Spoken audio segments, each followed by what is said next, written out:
السلام علیکم ناظرین اکرامی، ہم امید کرتے ہیں کہ آپ سب خیریت سے ہوں گے۔ ناظرین اکرامی، آج جو ویڈیو ہم آپ لوگوں کی خدمت میں لے کر حاضر ہوئے ہیں نہایت ہی اہم ویڈیو ہے، کیونکہ اس ویڈیو میں ہم آپ کو بتانے لگے ہیں کہ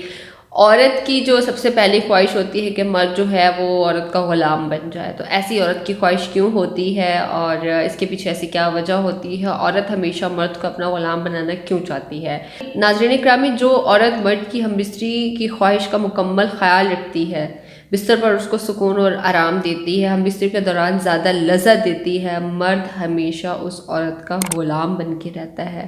کیونکہ وہ عورت بہت زیادہ کیئر کرتی ہے، بہت زیادہ عزت دیتی ہے، تو مرد ہمیشہ اس کو عزت ہی دیتا ہے۔ تو ناظرین، ہماری جو کلچر کی عورتیں ہیں وہ یہی چاہتی ہیں کہ مرد جو ہے وہ ان کو غلام بن کر رہے، تو اگر عورتیں اس طرح کی کچھ باتوں پر عمل کر لیں تو یقیناً وہ جس طرح کی خواہش رکھتی ہیں وہ اسی طرح سے ہی مرد کو پائیں گی۔ ناظرین کرام میں جب مرد عورت کی دونوں ٹانگیں اٹھا کر نفس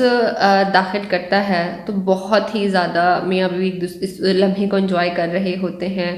تو عورت کو چاہیے کہ ہمیشہ مرد کا ساتھ دے،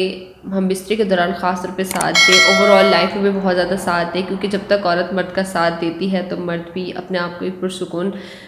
محسوس کرتا ہے، اور جتنی بھی پریشانیاں ہوتی ہیں خاص طور پر مباشرت کے دوران وہ دور ہی ہو جاتی ہیں۔ تو عورت کو چاہیے کہ بن سنور کر رہے، خوبصورت انداز میں رہے، اچھے سے اپنے شوہر سے بات کرے، اپنے شوہر کی بہت زیادہ کیئر کرے، تو ایسا کرنے سے عورت جس طرح سے جو بھی چاہتی ہے وہ اپنے شوہر سے منوا سکتی ہے۔ جی تو ناظرین، یہ تھی ہماری آج کی ویڈیو کے بعد جو پوچھنا چاہتے ہیں آپ کامنٹ کے تھرو پوچھ سکتے ہیں۔ خیال رکھیے گا اپنا، آپ سے ملاقات ہوتی ہے نیکسٹ ویڈیو میں۔ اللہ حافظ۔